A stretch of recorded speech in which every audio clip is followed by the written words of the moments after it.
A very good afternoon, ladies and gentlemen.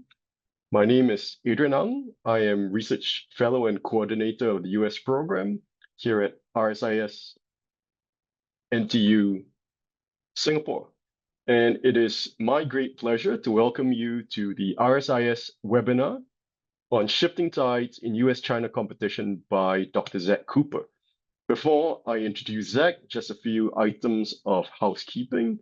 The webinar is being recorded, and so please use the Q&A function on your Zoom to ask Zack questions, and I will select the questions later. So without further ado, let me introduce my good friend, Dr. Zack Cooper, who is Senior Fellow at the American Enterprise Institute. Zack was also visiting Senior Fellow here at RSIS in October, and we look forward to welcoming him back later this year in August. Zack has agreed to speak for about 30 minutes, and then we'll open it up to Q&A. So without further ado, it's all yours, Zack. Wonderful. Well, thank you so much, Adrian. It's really great to be with everyone and looking forward to the discussion later on. So what I want to talk about today is two big things. The first is a book that I had come out recently called Tides of Fortune, and I'll walk through the argument that the book makes and try and explain what I think it means for the United States and China, but also for the rest of the Indo-Pacific region. And then what I want to do is make some broader comments about how I think the US-China relationship is evolving and might evolve under the Trump administration, and what that, again, means for Southeast Asia and Singapore in particular. So I'll jump right in. So the book that I had come out recently was released in February from Yale University Press. The argument that it makes is basically that the United States and China are both at an inflection point, and we are seeing some pretty substantial changes to defense policies in China, and that we may see some substantial changes from the United States as well. And the genesis of the book was a question that I think a lot of us have asked over the last 5, 10, 15 years, which is why is China developing these new military systems that we would usually categorize as power projection? So these would be things like aircraft carriers, like forward bases, and things that the United States does quite well and we've done for 80, 90 years. And now we're seeing the Chinese sort of verge into this area. And the reason that this is confusing, or I think should be confusing to many of us, is that for many years, the story that Americans told about the Chinese military was that it had effectively learned in the 1990s and onward how to manage the threat from the US military.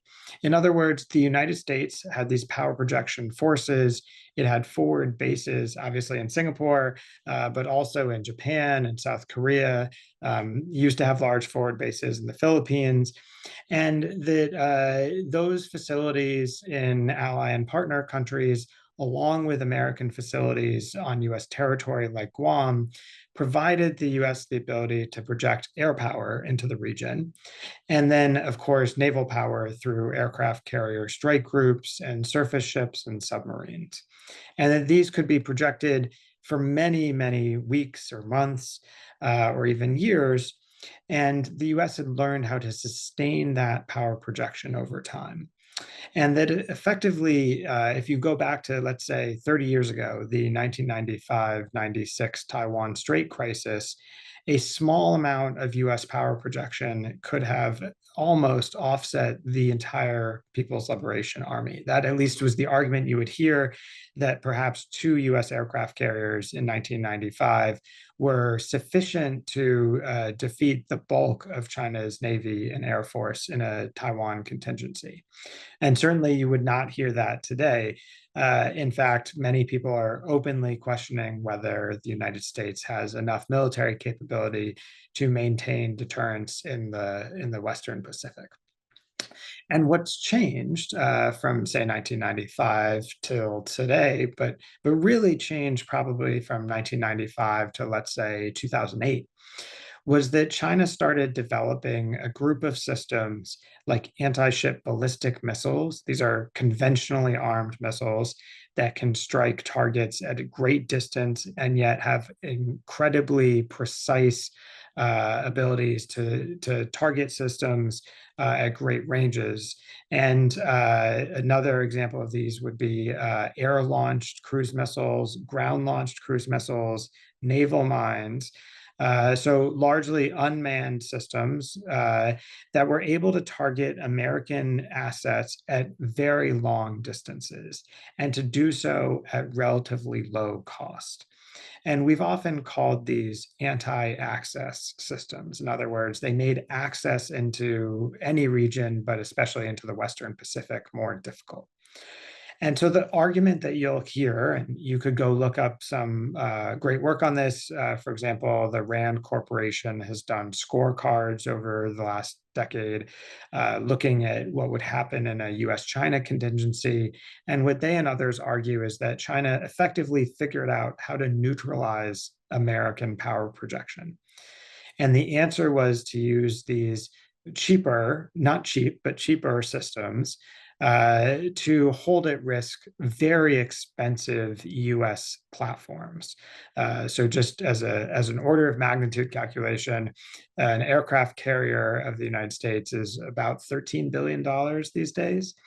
The aircraft on that aircraft carrier are probably another $7 billion, to say nothing of the many ships that would defend the aircraft carrier and help keep it supplied, which themselves are at least another $10 billion, potentially more.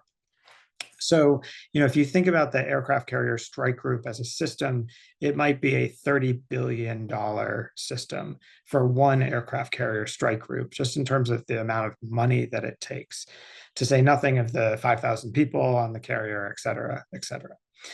The systems that the Chinese built to neutralize those carriers, like an anti-ship ballistic missile, we don't have perfect estimates of how much they might cost, but I'll just do an estimate that maybe $15 million would be a very expensive version of that anti-ship ballistic missile, probably a higher estimate of cost than is realistic.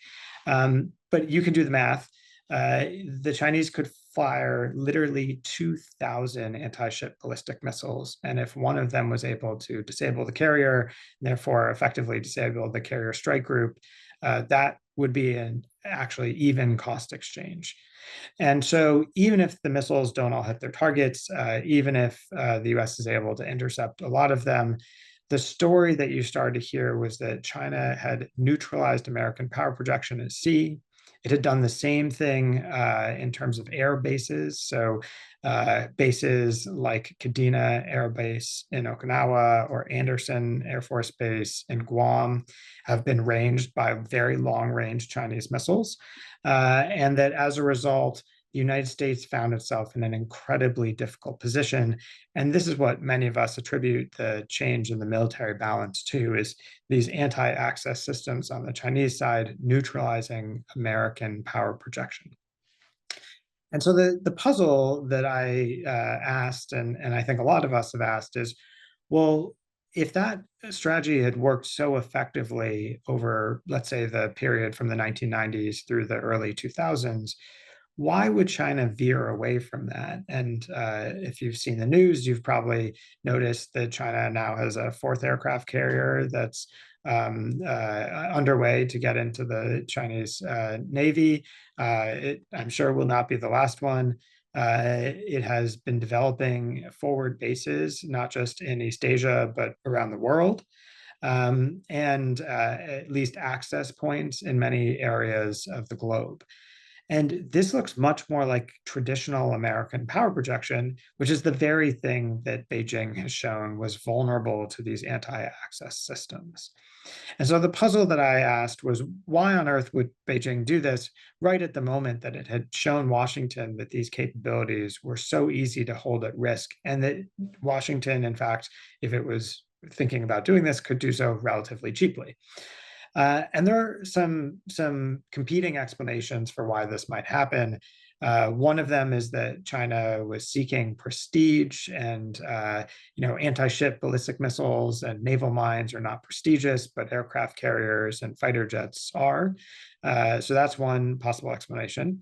Another was that China had a change in its approach because Xi Jinping took power and wanted to really decisively shift the nature of the PLA. And there are a number of others, but none of these really explain the timing very well, in my view. So Xi Jinping comes to power in 2012. The changes we see start in, let's say, 2008 or 2010. So they predate Xi Jinping. And then, if the Chinese military had wanted prestigious systems, well, why did it just start wanting those in 2008 or 2010? That's also not well explained. So that's the puzzle that motivated the book. And the argument I make in the book is that there is a historical explanation for what the Chinese are doing, and that it's very much in line with what other militaries have done traditionally. And I call this the theory of perceived relative power. And the idea is that if you think about relative power trends, that in fact they help to explain a lot of what is happening in China. And also, they should help us explain what the United States might do in response. So I want to walk through that theory. And I know this is a little bit academic, but I'll hopefully explain why I think it's relevant for all of us that care about East Asia. And also from a historical perspective, it helps us understand some historical cases that might be relevant to the US-China competition as well. So the really important thing here is that the argument I've made is that it's about the perception of the power that a state has relative to other leading powers that matters. So what matters in China is what Xi Jinping or his top lieutenants think in terms of the power balance. And so it's not actual power, it's the perception of power that matters. And that what matters is not just the perception of the level of power, but also perceptions and the trends in power. And so I try and separate the level of power into two categories, weak and strong. And then I try and separate the trends in the power to either rising or declining. And if you cross those two axes, you can imagine an idealized state that's sort of rising and declining. And at this top of its rise, it's strong. At the ends of its rise, early and late, it's relatively weak. And for the first half of that cycle, goes up the bell curve, then it is a rising power, and then it peaks and comes back down. And what I argue is that when you have a power that is weak but rising, they tend to build what I would call anti-access systems, which is exactly what China has done.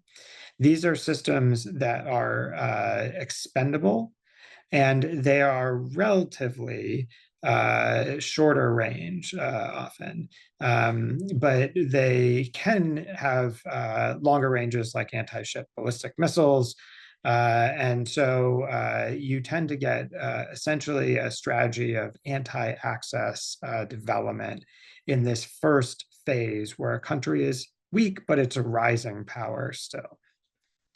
That then leads to a second phase, which is much more like what I think China is in today, in which countries are rising, but now they're strong and they recognize that they're strong. And in that second phase, what they tend to do is build power projection systems. So the United States did this really in the 1890s, the period that Donald Trump loves to talk about now, when the United States was at the moment of its most rapid rise. And what the United States does is it goes from having a very limited coastal defense navy to a global fleet. In fact, the Great White Fleet that sailed around the world. And that happens really when the United States believes that it has passed from a period of weakness to a period of strength. And in fact, my argument is in part that Xi Jinping has follow that same pathway. But it's not just Xi Jinping, it's actually leaders predating him, starting in 2008, who started to believe that China was in a strong position after the financial crisis in 2008. There are two other phases, however, and the first that I'll go through is one in which I think the US is entering, where you peak and then you are still a strong power, but now start to decline. So you've sort of gone down the other edge of that curve. And I think, as I said, this is where the United States is today. And what countries tend to do is what I would call garrison fortification. So they turn towards the defense. They try and seek out capabilities that are often more stationary, but they're still meant to be sustainable. So they're still meant to control territory and land.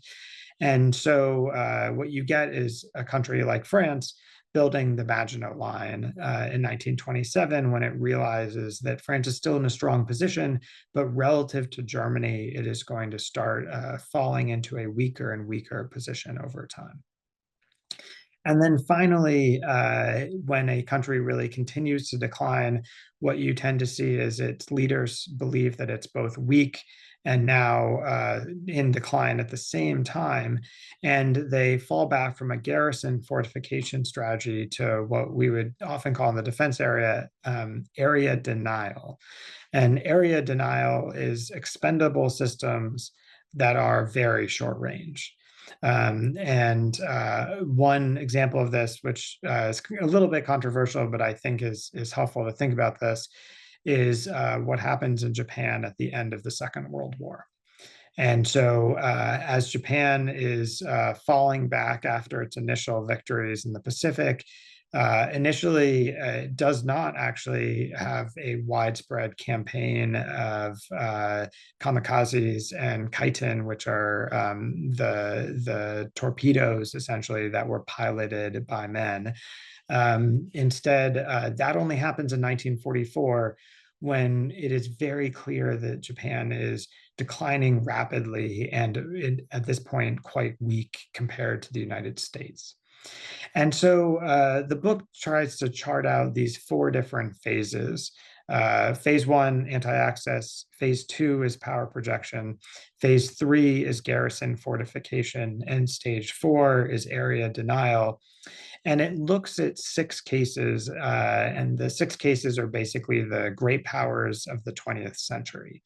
So it looks at the rise of the United States and Germany, especially from around 1890 to 1910. It looks at the peaking, so the apex of British power around that same period, around 1900, and then the peaking of French power in the interwar period, roughly from 1919 to 1939. And then finally, it looks at the collapse of the power of Russia, the Soviet Union at the end of the Cold War, and of Japan during World War II. So that's the broad overview of the book. And what I try and argue is that essentially we're seeing China follow a pathway that is very well trod.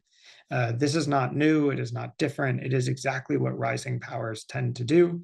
And so we should expect that as China continues to rise, or I should say, if China continues to rise, it will continue to invest more and more in these long distance power projection systems, the very things that the United States has spent a lot of time and money getting pretty good at over the last 80 years or so. On the other hand, and this is the part of the book that's probably more controversial in Washington, my argument, and I think there's a fair amount of evidence to back this up, is that the United States has been in relative decline for quite some time, although it hasn't perceived that decline in the way that some outside the United States have seen it. So if you ask a lot of American policymakers whether the US is in decline, they'll say, of course not. But if you look at just the basic data, right? So in 1946, the United States accounted for about 50% of global GDP. That's down to closer to 22% now, and probably the figures next year will be down a bit further from that. Certainly, if you just look at the data, the United States has been in relative decline. But critically, and this is why I emphasized perceptions earlier, what matters here isn't what actually is happening in terms of the GDP numbers. What matters is how it's viewed by American leaders. And so I think the big question for the Trump administration is, does the Trump administration believe that the United States is in relative decline? And if so, how will that change what they do? And my theory would suggest that we should see not a complete shift, of course, from power projection systems toward garrison fortification, but some shift towards garrison fortification. So, in other words, if the United States is a status quo power and not looking to take new territory, and I know we could have a conversation about Canada and Greenland and Panama, which I'm happy to have. But imagine the United States and East Asia. We're not looking to take new territory. We are looking to defend the territory that we and our allies and partners have control of today. You can do that not just through power projection, you can do that also through garrison fortification, and really with those two strategies combined. And so I would expect to see the US shifting more money into what we would call garrison fortification. So essentially things that are less mobile and still quite sustainable. The other area where I think we'll see the US potentially put money into is some more expendable systems that would sort of even the odds against China's power production capabilities. And in fact, the Chinese have shown us that this can be very effective. And so, just like the Chinese can hold at risk American aircraft carriers, the United States can hold at risk Chinese aircraft carriers and surface ships. And so I think we should expect to see the United States, if it recognizes that it has this unique advantage at this moment, investing more and more money and resources into those areas. So we can have a good discussion about whether that's actually what the United States is doing. I'm out in Hawaii. I've been dealing with Indo-Pacific Command today. And I think you see some of those shifts among parts of the US military, but certainly it's not been embraced by the entire military across the board. And there's some good cultural and bureaucratic reasons why that might be the case. So that's really the focus of the book, and very happy to discuss it with everyone this afternoon. Let me say just a couple of broader words on what's happening with the United States and its Asia policy, because I know that's probably going to come up the discussion. And here I'll be, I think, a little provocative, at least in a way that I think some of my American colleagues won't agree with me, and say that I think both the Trump administration is making massive changes to long-term American policies, and yet those changes may be a little bit overstated in parts of Asia. And so let me just sort of explain what I mean by that, and then I'll turn it back to you, Adrian. So when I say the United States is making massive changes, I really think this is probably the biggest change in American foreign policy since, you could argue 1941. And the Trump administration has rewritten a deal that one of my mentors likes to call strategic restraint. And the deal was that the United States would accept the costs of helping to build and run and sustain a rules-based order. And let's be honest, this wasn't just a nice gift to the world from the United States. This was self-interested, right? And the interest was that we were so powerful at the end of World War II that we could have either used all that power to maximize our gains and take new territory and force the US way upon a lot of countries. And certainly that happened in some places like Germany and Japan. Or we could have tried to lock in those gains for as long as possible by exercising strategic restraint. And if you listen to what John Eikenberry and other scholars argue, they argue that really the American strategy from 1945 onward was one in which the US gave up some power in the short term to maximize long-term gains. And I think what Donald Trump is doing is almost the exact opposite. The president, he really prefers to not give up long-term advantages, but he's interested in short-term wins and transactionalism. And so he's not willing to make those short-term sacrifices for long-term advantages. If anything, he's willing to accept some long-term costs to win in the short term. So this is almost a 180-degree reversal of traditional American foreign policy, and I think the ramifications are huge. And this is where I think what I'm going to say is probably controversial for many friends in Asia, but also in Washington. I think it can be overstated. So I spent a lot of time this spring in Japan. If you go to Japan, there's not that much of a difference in the American approach today from what it was, let's say, a year ago.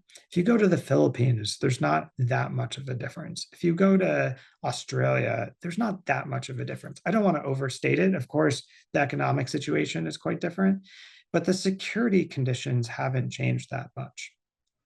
But where they have changed really significantly is in South Korea and Taiwan, in my view.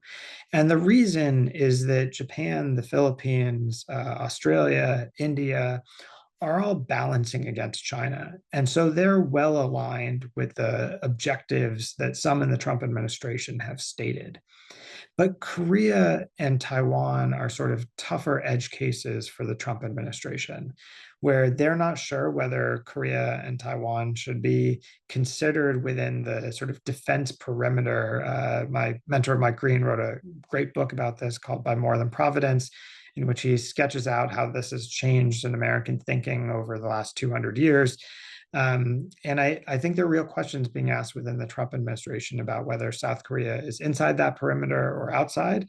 It's carries some bad memories for Koreans about what happened just before the Korean War, but also asking some similar questions about Taiwan, right? And you've seen the president talk about this publicly and question the U.S. commitment to Taiwan. And so I think in those two places, we're seeing some really significant shifts in the debate. And then lastly, this brings me to Southeast Asia, and then I'll say a couple words about Southeast Asia and then pause and look forward to the discussion. So I don't think Southeast Asia is changing as little as, say, the China balancers like Japan. But I don't think the U.S. engagement with Southeast Asia is changing as much as it is with potentially Korea and Taiwan either. And the reason, unfortunately, is that despite some of us, myself included, having argued for well over a decade that the US should invest more time and resources into Southeast Asia, that just hasn't happened. And if you go back to the pivot to Asia that President Obama announced in 2011, and you chart what the US has done in Southeast Asia, it's been really episodic in terms of US engagement. And that's true not just of the first Trump administration. It was true, frankly, of the Biden administration, where there was some engagement in some areas and actually dearth of engagement in others, and especially with some countries like Indonesia and Malaysia that are incredibly important in the region. So I think in Southeast Asia, what we're seeing is that the Trump administration's approach is, of course, deeply worrisome, and that the economic strategy that it's pursuing is going to undermine U.S. influence in the region, but also that the expectations of the U.S. were not that high to begin with. And so there may be some disappointment, but I think that disappointment is sort of less than you'll see in South Korea, where the expectations were much higher.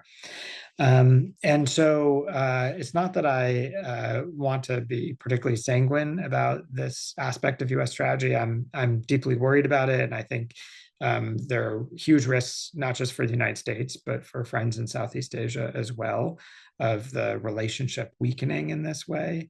But I do think it's not quite the emergency that some people are seeing, certainly if you look at the changes in US policy towards, say, Europe or some other places around the world. So really looking forward to the discussion with everyone. Why don't I pause there and hand it back to you, Adrian? Thank you, Zach, for a fascinating presentation, right? And as we wait for some more questions to come in, I like to use my privilege as moderator to ask you the first question. So it's been about 2 months since me and my colleagues were in DC and we met. And I think at the time there was some optimism, at least that right. So the Trump administration would finally get to actually be the one to fulfill right sort of the Obama administration's promise to pivot to the Pacific. So do you see the same sense of optimism now, right, compared to 2 months ago? And how do you see the pivot actually happening, right? So, is it going to be right as you lay out in your book, right, and the different typologies? Is it going to be a post-projection, power projection sort of pivot? Boy, that's a great question. And I think a lot can change in 2 months, especially in Washington, D.C. right now. Um, so I would say I am not expecting a huge change in the US approach, um, which I know is maybe a little counterintuitive because the Trump administration is talking a lot about how it's going to shift attention away from Europe. And Secretary Hegseth, for example, has talked about the Indo-Pacific and the US homeland being the two priority theaters. Um, but if you actually look at the posture changes the Trump administration has made so much in terms of its military forces, the main change to date has actually been sending more forces to the Middle East and actually pulling them out of Asia in some cases. We had a Patriot missile defense, air and missile defense system moved out of the region. We have a THAAD battery, again, a high altitude air defense system moving out of the region. We have an additional aircraft carrier in the Middle East that we don't usually have there. And so what's tough is that, yes, the Trump administration has talked a lot about Asia being the priority area, but if you look at what it's done, it's actually not followed through on that. And the reason I think that is likely to continue is because that's what every American administration has done basically in my professional lifetime, right? You go all the way back to George W. Bush comes in planning to sort of refocus on Asia more. Uh, you've got 9/11 and then wars in Iraq and Afghanistan. President Obama promises to pivot, and I do think did some positive things across the region, especially in Southeast Asia. But the pivot never is realized in the way that many people were hoping for. Then, President Trump comes in the first time, again, promises to shift to Asia, but the shifts are less than I think most people would have expected. President Biden comes in saying the Indo-Pacific is the priority theater. And once again, gets distracted, understandably, by Russia's invasion of Ukraine, by conflicts in the Middle East. And now we're back to a second Trump administration. And what are we seeing? Well, we're seeing the same exact pattern, which is talking about the Indo-Pacific being the priority. But when we actually look at what's happening, we're not seeing that carried out. And so, look, this is just sort of the history of American engagement for the last 25 years. And I, as a person that follows Asia closely, I wish that weren't the case. I wish America could match its words with its deeds. But I think at some point we have to accept the reality of what typically happens with American strategy. So that's my general comment. The more specific point I would make is there's a major transformation happening within the Trump administration right now, which is that I think there are traditional voices and more revolutionary voices, both on foreign policy and on economic policy. And, if you were in Washington last December, you would have heard, oh, look at all the traditional views from Marco Rubio, the Secretary of State, from Michael Waltz, the National Security Advisor. These are very normal Republican policymakers, somewhat hawkish on foreign policy. And, they'll be the ones in the key positions. I think if you were to assess the administration right now, you would have to say many of those more traditional voices are weakened in the policy process, and more revolutionary people are in a stronger position. We've certainly seen this on the trade side over the last month, but I think it's true on foreign policy as well. And those more revolutionary voices, I think, are less interested in the pivot to Asia, and probably more interested in sort of some other objectives on foreign policy. Whether it's focusing on the U.S. borders, especially the border with Mexico, whether it's focusing on the president's agenda in the Americas, Greenland and Panama, or even Canada. Those seem to be much more of a focus for them in some ways than the Indo-Pacific region. So I think I am not expecting any major shifts from the Trump administration that would be out of line with what the last handful of American administrations have done. Great. Thanks, Zach. We have some questions coming in already. So one of the first questions we have is about going beyond physical projection of powers with carriers. And the question really to you is what do you see as the impact of cyber warfare in the projection of power, right? So both in terms of Chinese capabilities in cyber warfare. Yeah, so it's a great question. The way I think about this is that these are what I would call denial capabilities. So I mean this in a slightly different way than my friend Bridge Colby uses it in his book. What I think of as a denial capability is something that can essentially affect your opponent's ability to control territory, or operate their forces effectively. And if you look back through history, denial was actually pretty hard to do if you go back a couple hundred years. Why? Because if you wanted to do damage to your opponent, you had to physically beat, think about World War I, right? There weren't a lot of aircraft, especially at the beginning of World War I. So if you wanted to damage your opponent, it was very hard until you had physically crossed through their lines, right? Now, the reality is, with the advent of air power, you could do denial strikes deep into your opponent's homeland without having first defeated them on the battlefield.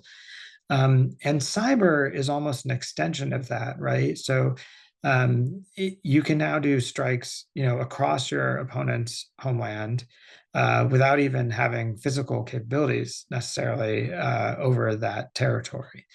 And so I think what this does is it undermines those countries that are strong, and it helps those that are somewhat weaker. And of course, who it really helps is countries that have better cyber capabilities.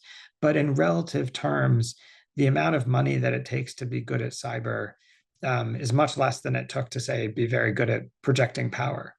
And so, North Korea would have a hard time directly attacking the United States homeland. Not impossible, but pretty difficult. But with a relatively small amount of money and resources, can do some very significant damage to the United States in the cyber domain. And if you look at North Korea's cyber hacking, you can see just how effective that is. And China, a real peer, as there's lots of public writing about the access that China has tried to gain into US systems, not just into civilian infrastructure, but into military infrastructure. And so I think that's another form of a denial capability that sort of evens the odds between countries, and even in some cases non-state actors. And so it's really strengthening those weaker powers and players over the stronger ones. So that's how I would think about cyber in this area. Great. Thanks, Zach. We have another question that is more theoretical, right? So that right? Sort of my colleague Jay Ampak in Stretch Studies is asking whether your theory is transhistorical, even though, right, you examine 20th century power cases, and he talks about, right, sort of the comparison with Luttwak, right, looking at Roman grand strategy. So, and you said that China was following this pattern. Do you see other emerging powers like India or possibly others also following this same pattern? Yeah, Jehan, it's a great question, as I should expect from you. I do think it applies almost precisely to some historical cases, and Rome is a great one. I've actually talked to Luttwak about this case specifically. So if you look at what the Romans do initially, right? As the Roman Republic, the Roman Empire is expanding, initially it does what I would think of as power projection. And then at the height of its power, when it reaches the apex, it starts to fortify garrisons, right? And this is a major change in Roman military strategy. And so very much in line with the theory in the book. So I don't look at that historical case, but I think it matches very well. What's really different, though, and this is significant, is that those in the theory, what I've tried to do is tease out two different balances. One is what I call the offense-defense balance, which is a well-known concept in international relations, very contested but well-known. And then there's something newer that I've tried to label the control denial balance. And that's what I was just talking about, which is, how easy is it to control territory? How easy is it to deny territory? And effectively, is how much harder is control of territory than denial of that control? And so it turns out, if you go back in history, that like look at the period from 1800 to 1850. If you look at the countries that were in asymmetric conflicts, so in which one side had a 5-to-1 advantage in manpower, and it was manpower back then, they would win about 88% of the conflicts. So not surprising, right? If you've got a 5-to-1 edge, that you're going to win almost 90% of the time. That number consistently decreases from that point up until today. And if you look at the second half of the 20th century, the stronger power, the asymmetrically stronger power, 5-to-1 advantage in terms of manpower, won 46% of the time, which is shocking. It doesn't make any sense. And I think the reason is that it becomes easier and easier to have expendable systems that can do denial missions. So if you've watched what's happening in Ukraine, you can see how effective expendable systems are, right? They're effective at sea, where unmanned systems are taking out large Russian ships. They're effective in the air, where you can see drones attacking both manned and unmanned aircraft. And you can see them on land, especially where you've watched, I'm sure, many Russian and Ukrainian drones hitting targets at some distance, but with great precision on the ground.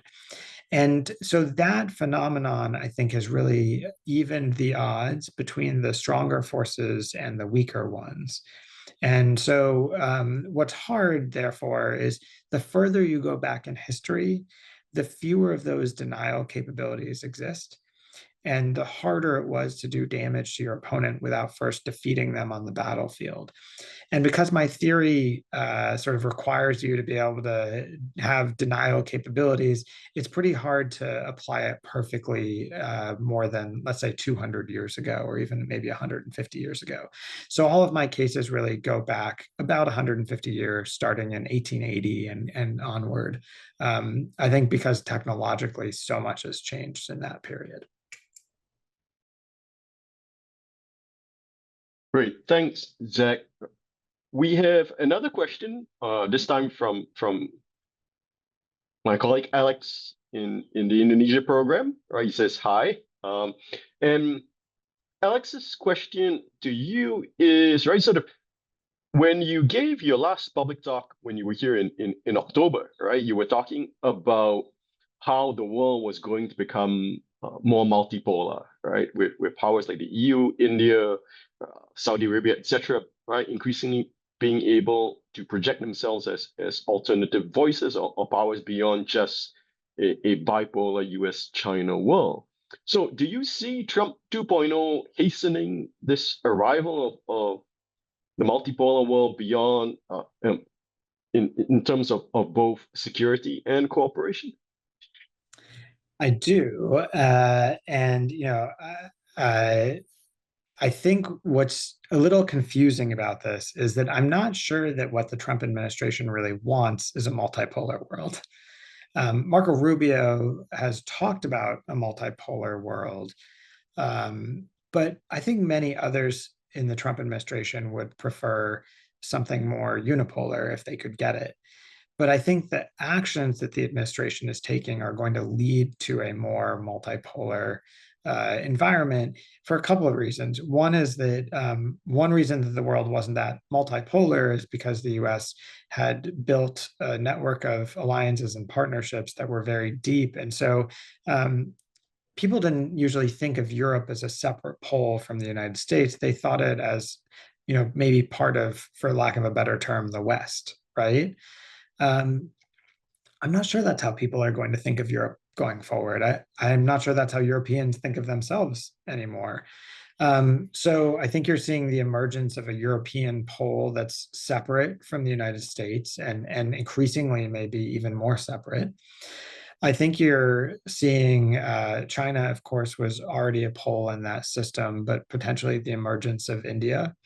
And this goes back to Jahan's point a little bit that the theory in the book would certainly say that India is a rising power. And I think as India starts to be more and more confident in itself, we should see India become more and more assertive and build, in fact, the same kind of power projection capabilities that the United States built in the 1890s, that China built in the 1990s. That wouldn't at all be surprising. But it's not just those states. So personally, I don't think Russia qualifies as a pole or a great power. It's just too small and too weak.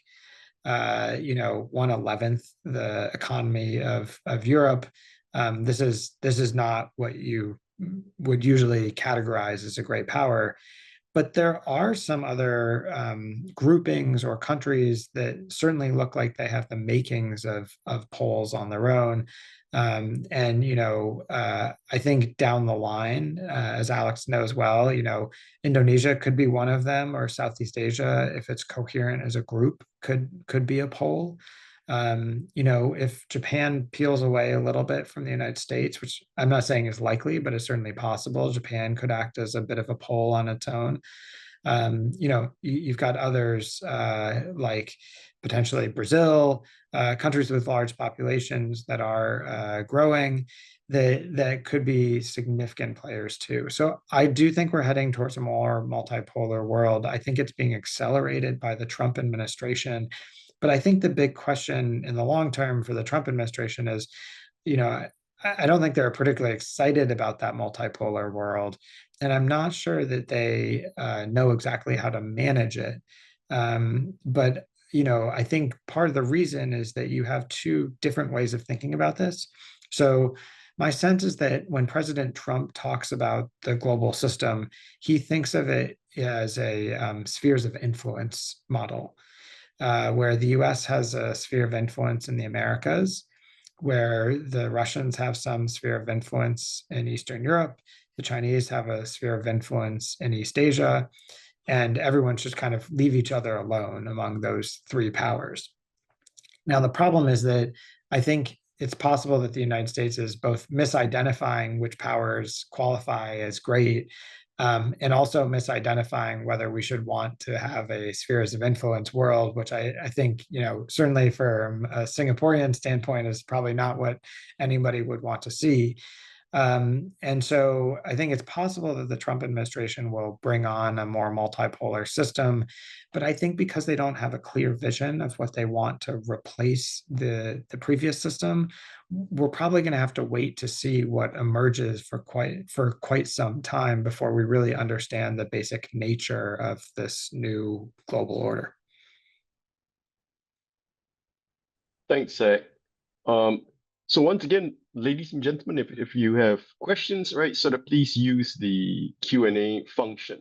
We have another question from Han Fu Kwang this time, our colleague here, right? And Fu Kwang's question to you is also about sort of theory, right? Sort of does your theory take into account the possibility of, right, sort of the declining military power like the US initiating, right, sort of military action to perhaps slow down or contain the rising power, China in this case?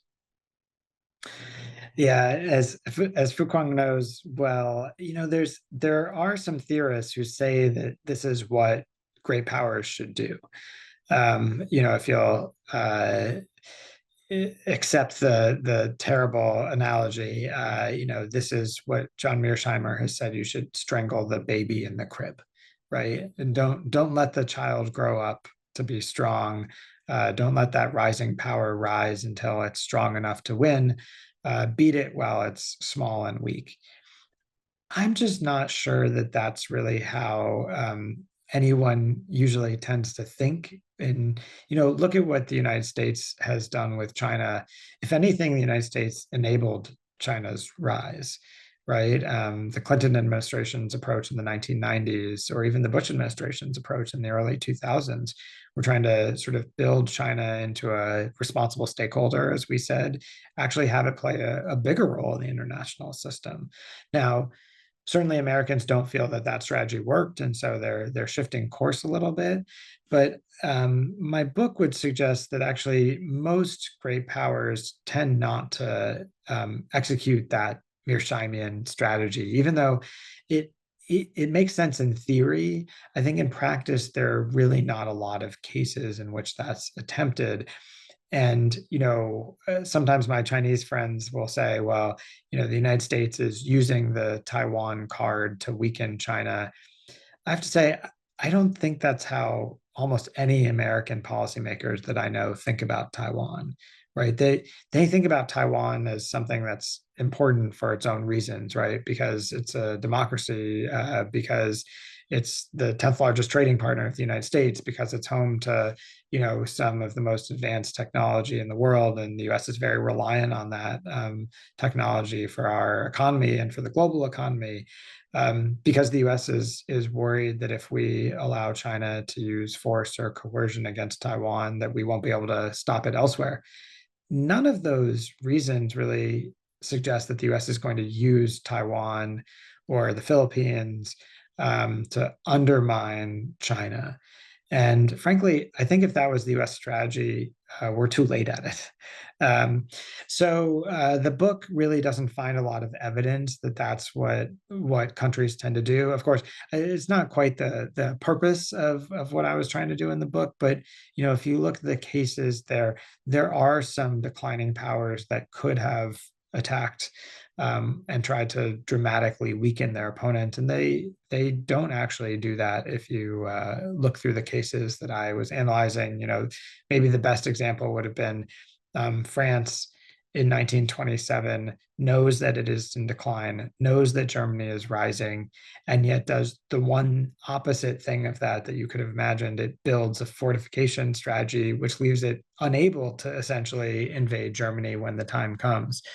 So, even though theoretically there are some people that believe that rising powers will be strangled by their opponents, I think it tends not to happen in reality.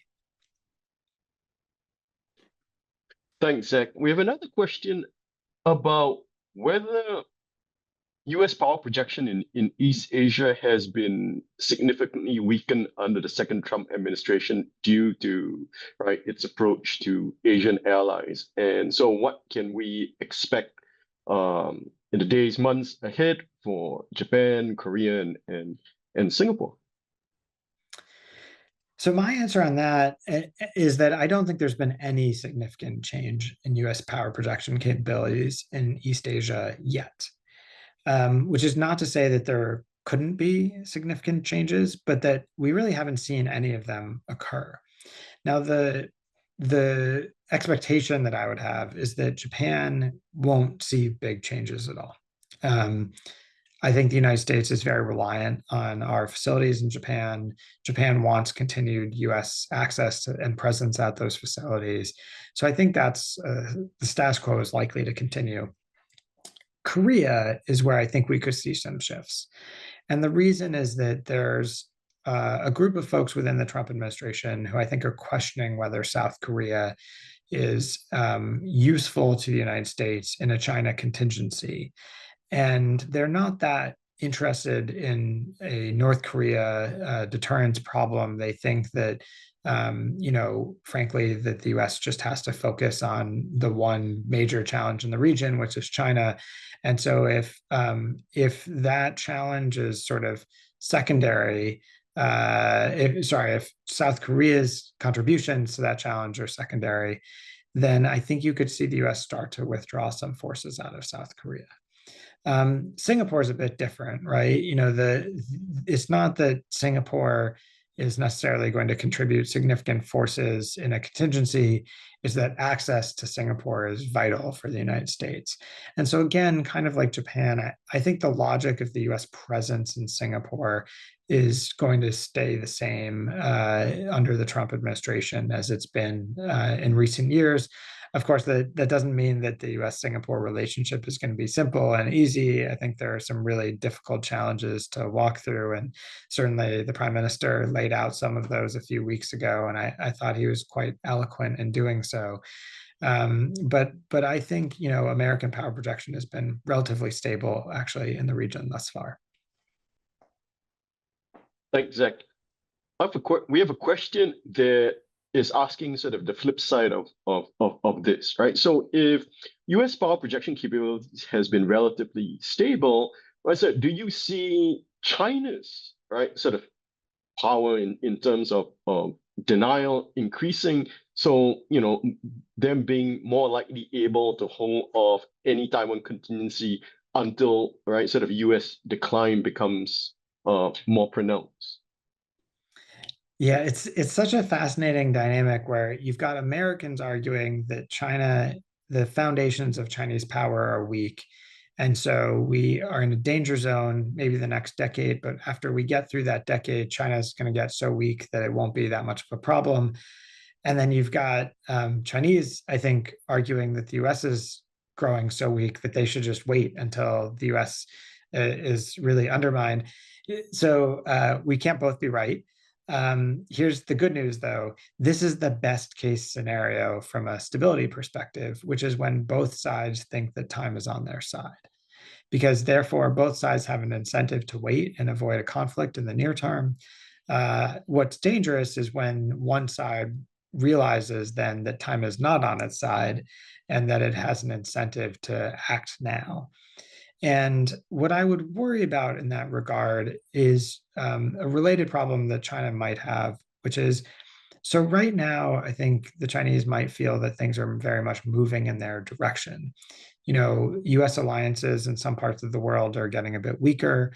The United States might question its commitment to Taiwan, and this, I think, would reasonably, be expected to lead to potentially a loss by the Democratic Progressive Party, both in the 2026 legislative UN and then later in the 2028 presidential election. And so my expectation has been that there would be some incentive in Beijing to wait and see what happens on Taiwan and whether they can find a political solution that Beijing would be pleased by without having to use force. The downside of that is when I imagine a world in which let's say, KMT wins in 2028, and the dynamics on Taiwan change significantly, I don't think the KMT is going to do what Beijing wants sufficiently to make China happy enough that it will forego the coercive options that it's been engaged in. And so, in a way, that could be the signal that time is not on China's side, that even though the KMT is potentially won, the KMT is not going to do what Beijing wants. That, I think, would be a very dangerous moment, but not in 2027, most likely, maybe in 2029 or 2030. So that's something I watch out for. The other thing I'd look out for is the risk that the current US-China trade tensions could create tensions in the security domain. I didn't think that was very likely until the last couple of weeks, but I have to say that the tenseness of the US-China relationship is just remarkable right now. And I think the Chinese may look for ways to lash out and even probe to see where there's some weakness on the US part. And I think that has the potential to lead us into a crisis that I think both sides would lose from. So I do think this moment is risky and dangerous and something that we should all be quite nervous about. Thanks, Zach. To follow up on your last point, right? Because I think there does not seem to be any even negotiations between, right, so that the Beijing and Washington right now. That there is, no sort of strategic communication, right, between the two sides that we saw under the Biden administration with Wang Yi and Jake Sullivan. Do you see that? I mean, changing anytime soon? Boy, it's such a tough question because trying to predict what the Trump administration is going to do is a little bit like playing Russian roulette. But I think what's most likely is that the Chinese are not going to do direct in-person engagement between Donald Trump and Xi Jinping until they feel confident that they know what would happen in that engagement. And I don't see how they could feel confident about that anytime soon. So I think leader to leader level engagement is going to be pretty limited. Now, that doesn't mean that we're not going to see lower level engagement. I would think that the U.S. Treasury Secretary, Scott Bessent, he's already met with his Chinese counterpart. I would expect that we're going to see Wang Yi at some point here meet with his American counterparts. The question is whether those officials can really get the job done, whether they can make a deal. And I just don't know the answer to that. And I think without a deal, it's going to be very difficult to get Trump and Xi Jinping into the same room because the Chinese will feel that there's a lot of downside risk and not a lot of upside.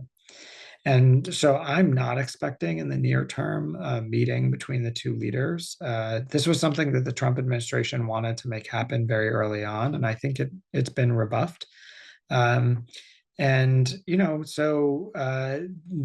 means two things, I guess. One is that I'm not expecting a complete reversal of the U.S.-China trade war, right? It's hard to see exactly how that pressure would come off from the American standpoint. But I think some of this is also highly dependent on how bad the global economy gets, how bad the US economy and the Chinese economy get. Despite the fact that President Trump often says he doesn't care what's happening in the stock market, he does care, right? We've seen just the last week, he made some threats to Jerome Powell, the chairman of the Federal Reserve.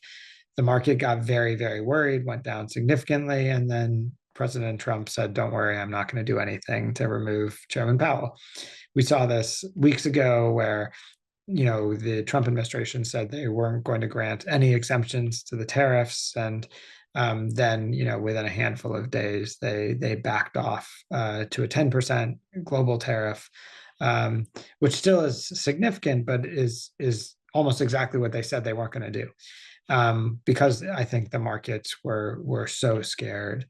So I think a lot of what happens with the Trump administration is going to depend on how they think the global markets are reacting. And this is, I have to say, a little different from how the Biden team dealt with things, because for the Biden team, economics were an important part of the US-China relationship, but they weren't the dominant factor. And for Trump, I think they are absolutely the thing he cares the most about. And so we're both seeing a shift in how the US engages with China, but also what the main focus areas are. So bottom line, I think we'll see lots of engagement between American and Chinese officials at lower levels. But my guess is that the deal, the big deal, has to be a Trump Xi Jinping deal, and I think that's quite a long ways off. Great, thanks. So while we wait for more questions, I have another question that is a follow-up to what you just spoke up in terms of decision making in the Trump administration. So I know you have sort of spoken about sort of different factions or warring factions in the Trump administration, and our friends Drew Blanchett and Ryan Haas have also made sort of the arguments for these factions. I was wondering if you could sort of talk through for our audience sort of what are these different factions within the Trump administration, and sort of how is this playing out in both the economic and the security sphere right now? Yeah, I think this is the biggest change that we're seeing right now over the last few weeks within the Trump administration, is that both the economic side and the security side, and we could talk domestic politics also. I think we've seen more revolutionary voices start to win out. Um, I'll give you just a couple of examples. One is the Signalgate chat, which has created a lot of Sturm und Drang here in the United States. And part of the fallout has been a weakening of some of the people at the White House who are seen as the most traditional foreign policy views as harboring those more traditional foreign policy views. So Michael Waltz, the National Security Advisor, is probably foremost among that group. And the fallout of the Signalgate fiasco has fallen on him. But also fallen on Secretary Hegseth, the defense secretary, who many people wouldn't have thought as a more traditional voice. But I think if you read the speech that he gave out here in Hawaii at the Asia Pacific Center for Security Studies, it was a very traditional speech. He talked about U.S. support for allies and partners and the Indo-Pacific being the priority theater. I think if Lloyd Austin had given that speech, I wouldn't have been that surprised at all. And so essentially what we've seen is these incidents happening that have undermined some of the more traditional voices within the administration. And then finally, Laura Loomer, a conservative conspiracy theorist, I think we can safely say, has argued that the administration should fire a range of more traditional foreign policy experts at the White House and elsewhere, and has done so effectively. And what that's done is it's just undermined these more traditional Republican voices in favor of people that in some cases have less traditional views and others are just less experienced. And so I think the risk now for the Trump administration on foreign policy is not just that we have a more revolutionary group in power, but also, to be very direct, a less experienced group and maybe a less competent group. And so what I worry about then is maybe some mistakes. There are always mistakes in foreign policy. The United States has certainly made its share of them, and some of those mistakes have happened with very experienced leaders in place.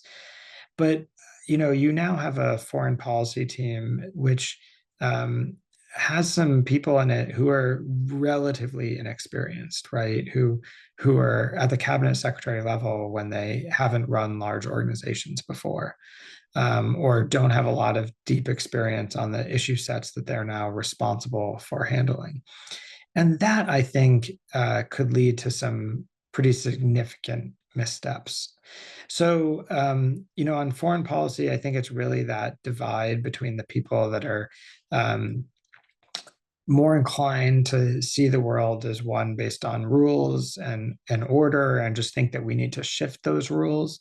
And then the more revolutionary crowd that frankly doesn't even believe in rules and order and thinks that those rules have overly constrained the United States, and the US has to sort of throw off those rules and act more independently.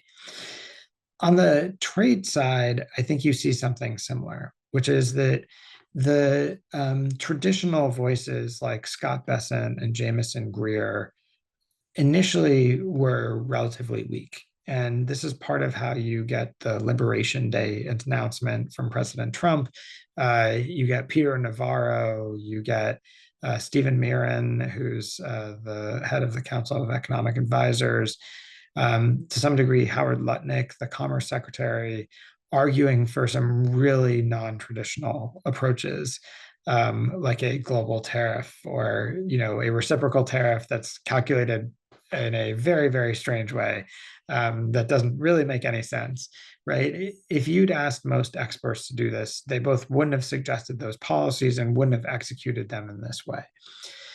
But again, part of the challenge is that on foreign policy, I'm not sure that Trump is feeling the pushback when his team makes a mistake. So many of us have said that the push to force Ukraine and Russia into a ceasefire wasn't going to work because the Russians had no incentive to go along, and the US wasn't providing the incentives to Ukraine that would be necessary to have it make the massive sacrifices that would be needed to meet the unreasonable Russian demands.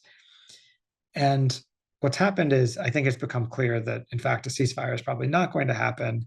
And as Secretary Rubio has said recently, maybe the US is just going to walk away from Ukraine and Russia and just go focus on other things. You can't do that in the economic domain, right? The president can't just say, okay, well, these tariffs didn't work, I'm just going to go focus on other things, right? You have to make decisions. Either you're going to keep the tariffs on, you're going to take them off. You have to make affirmative choices. And I think what's been different, therefore, is whereas the revolutionaries have become stronger in the security area, even if they are making some mistakes, the costs aren't felt that much by the president. In the economic area, the costs have been felt very quickly. And it's been seen not just in the stock market, but in the bond yields, which have been significant, in frankly, just the lack of trust in the United States as an economic home for investment and money. And so that, I think, has a more direct effect and has undermined those more revolutionary voices. So bottom line is, I think we could see those more revolutionary people on the foreign policy side, like Steve Witkoff or Elon Musk or Tucker Carlson or JD Vance, being more influential. Whereas maybe, at least for the moment, it seems like the more traditional economic voices have gained a little bit of an upper hand, at least while the stock market is faltering as much as it has been. Thanks so much for that answer, Zach. We have another question, right? That falls on from what you said, which is about, right, the Trump administration's rhetoric towards U.S. security commitments to Europe, right? And it's basically shown a disdain for that and for Ukraine, right? While supposedly signaling commitment to Asia, right? So again, the question here is right, why is there this disparity, and does the rhetoric actually match, right, engagement or commitments? I think there are two reasons for this disparity. One is a strategic argument, and the other is a political argument. So let me try and lay them out. And they're very different, and they appeal to different constituencies within the Trump administration. So the strategic logic of questioning US commitment to Europe is to say a version of what I said earlier, which is that Russia is 1/11th the size of Europe economically. And so, why is it that the US is making huge sacrifices financially to help protect Europe? It needs those resources to be focused on the bigger threat, which is China. And I think strategically that at least is a stronger argument. Now, I would still say the cost for the United States of providing security in Europe is worth the benefits, and isn't nearly as significant as some people argue, but there is a cost. And Europe should be doing more. And I say that as somebody who worked at NATO and believes deeply in the transatlantic alliance. And, that I think many Americans feel that we want Europe to step up. Um, so there is a strategic logic there that appeals to some people, but it doesn't really explain the incredibly nasty comments that some in the administration have made about Europe, which isn't necessarily just about burden sharing, it's about political dynamics. And the best way I can think of to describe this is that I think for many around Trump, Europe is the center of all of the terrible decision making that they have been fighting against domestically in the United States, right? They label Europe generally as socialist, and it's engaged in this, you know, um, not even nationalistic project, this like internationalistic European, pan-European project that erodes sovereignty. Europeans value, green energy and woke projects. If you listen to what some of the Trump administration are accusing them of, it's a range of political critiques about Europe, and those have fed into some elements within the Trump administration that also see Europe as opposed to the Trump administration's domestic agenda, right? On things like immigration, for example. Um, and this discord, therefore, it's not really just about the strategic logic of Europe needing to take care of itself or do more for itself. It's I think what motivated, for example, JD Vance's pretty nasty comments at the Munich Security Conference was much more this frustration with Europe as a political entity. Um, and so, unfortunately, that means, if I'm right, that even if Europe were to step up and try and do much more to defend itself and, sort of burden share, it wouldn't address the core element that some in the Trump administration are angry about. And therefore, that's part of why I'm so pessimistic about the US Europe relationship going forward, at least over the next couple of years. Great. Thanks, Zach. We have a question from my colleague Henrik, who does regional security architecture.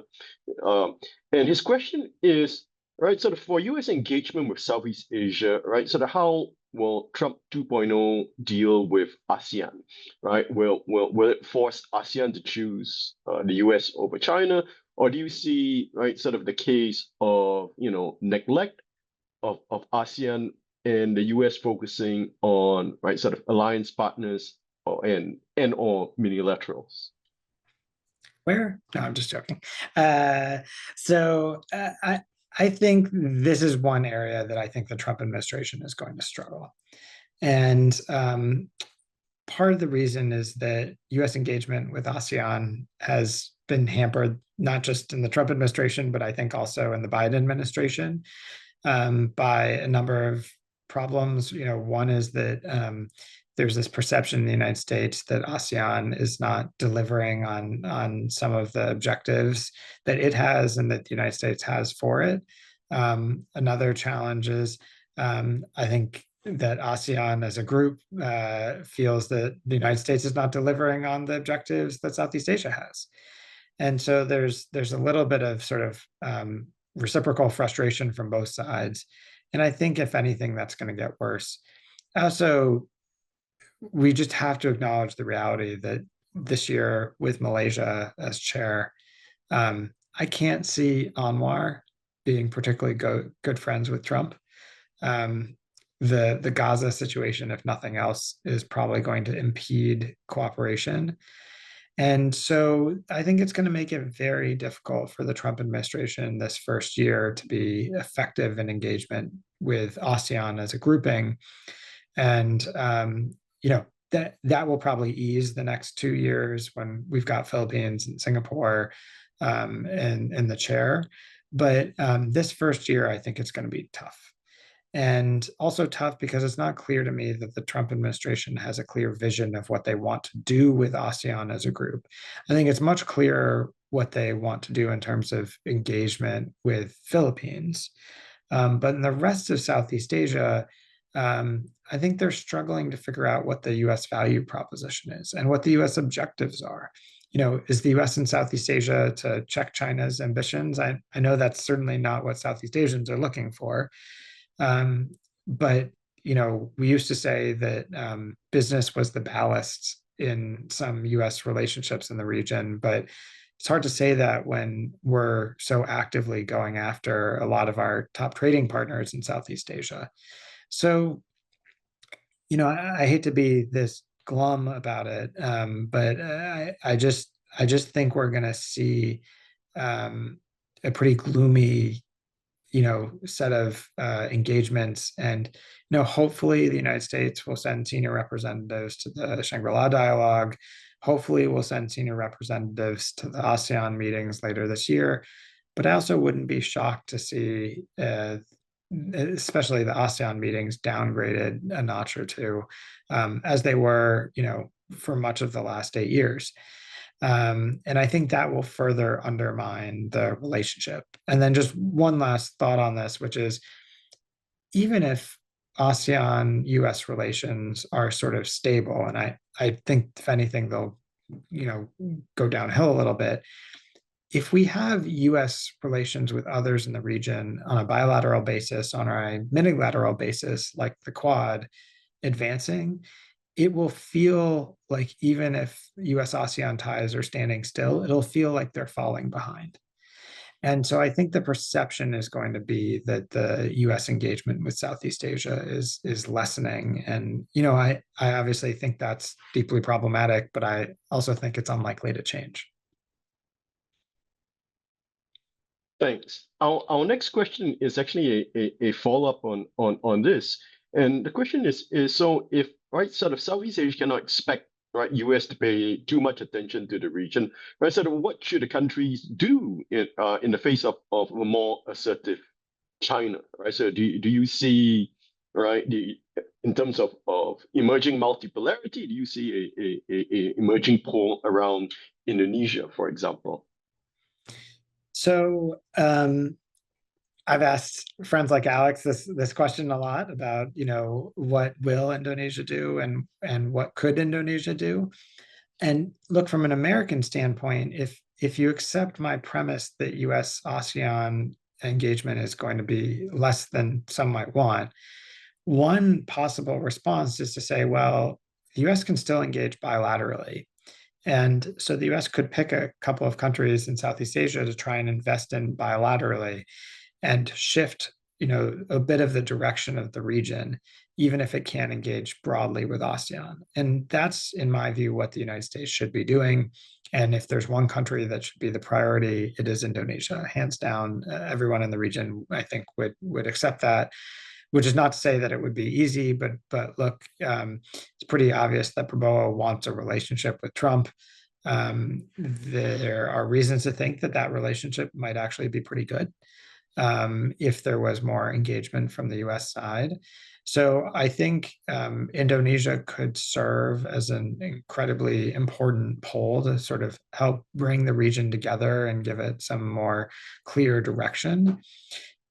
I'm not sure that that's where things are headed. And, RSIS has so many thoughtful experts on this subject that I'd happily defer to you and others on this, Adrian. But I'm hard pressed to see ASEAN clearly forming a strong enough grouping to push back against either the US or China. I think there's just so much division within Southeast Asia broadly and then on individual issue sets that it's going to be very difficult to get that kind of agreement across all of the 10 or 11 ASEAN members to do anything that decisive. So I worry that actually we're going to see sort of a lack of clarity on goals and approaches, and that that will undermine ASEAN's ability to act in a united way, which doesn't mean that ASEAN can't still play a critical role in avoiding internal conflict within Southeast Asia, but is to say that I think ASEAN's centrality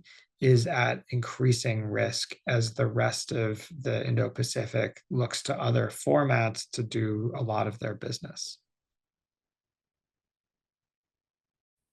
Great, thanks, Zach. We have probably the final question for you. I'm mindful of the time, and the final question is about Elon Musk, right? And how the perception of Musk has changed, and right, sort of he was originally seen as a sort of moderating influence on Trump, at least on China, but I think now there was reports of him having a dust up with the Treasury Secretary, and right, he's reportedly on his way out with Doge. So do you still see any voices, right, in the administration, right, calling for a more moderate approach towards China?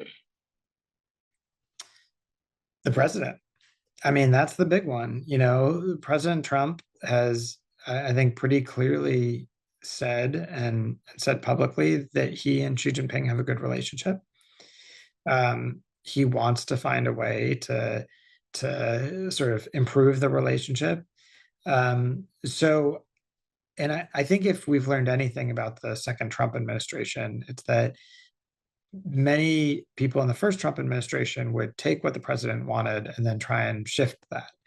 That's really not the approach that we're seeing as frequently in the second Trump administration. If anything, people are accepting the president's objectives and then trying to figure out how to sell him a strategy for getting there. So I think you have people like the president who don't want to see worsening U.S.-China ties, even if they're willing to accept some sort of short-term costs of the tariff. I think the objective that Trump has is to strike a deal, use this as leverage. And that is something clearly that is supported by many others in the administration. I think what's really difficult is that the China issue is so politically challenging in Washington right now that Trump might be able to make a deal, but he would face some real opposition. And it's not clear that the Chinese trust the Trump administration enough to be willing themselves to make the deal that would be required to overcome that opposition.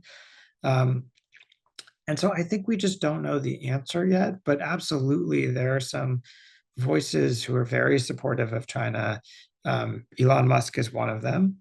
But there are a lot of people outside the administration who are in the business community who are very reliant on profits and manufacturing in China, and they're quite influential with President Trump. And so I don't think we should overstate the hawkish instincts within the Trump administration on China. There absolutely are some people who have those instincts, but across the board, it's incredibly mixed. And if the president's view is that he wants a deal, I think eventually he'll get a deal. And that's my guess of where we're headed, even though, as I said earlier, I don't think it's going to happen in the next few months. I think the big deal, the phase 2 trade deal is, probably several years away. But that is probably still, at least in my head, in the cards. Great, thanks. I think you're right. I mean, we're seeing so many, right, sort of flip-flops and mixed signals. We've seen, right, sort of the US impose, right, restrictions on NVIDIA and the H20 chips to China, and then we see, right, sort of Jensen Huang flying off to Beijing basically the next day. So again, right, sort of thank you, and I just wanted to give you the last word, right? Sort of if you had any, right, sort of parting thoughts for our audience. Well, first I'll just say thank you, Adrian, and RSIS. It's been so wonderful to be associated with you over the last year, and looking forward to more engagement over the rest of this year. And then just substantively, just one quick last comment, which is I do think one of the challenges that countries in the region have to think about is what they want the Indo-Pacific region to look like 5, 10, 15 years from now. And often that's been a question that I don't think we were asking either. Maybe countries felt like they didn't have enough agency to make any significant changes. Maybe they felt like it was something the US was sort of leading on so actively that it wasn't necessary for others to brainstorm about this. But look, I think increasingly we know that we're in a time of change and we know that no one has a clear vision for where that's headed. So this is where places like RSIS and the thought leaders in Singapore are just more important than ever in trying to help sketch out that vision of what we want the Indo-Pacific region to look like, what we want Southeast Asia to look like, what the engagement with the United States and China should be. And so I think the leadership that you and the whole team at RSIS are doing on those sorts of issues is incredibly important. And happy to have a little window into it and to be able to contribute at times to it as well. Thank you so much, Zach, for right sort of spending your evening over in Honolulu with us. Again, right, sort of thank you so much. And ladies and gentlemen, right, sort of this has been right sort of the RSIS webinar on the shifting tides in US-China competition, right, sort of by Dr. Zack Cooper. Right, Zach, we look forward to having you back very soon, right, later this year. And ladies and gentlemen, right, sort of thank you for spending your afternoon with us. And we look forward, right, to having you at our next event again, right? Sort of thank you, Zach, right? Thank you, everybody, and right, have a good day.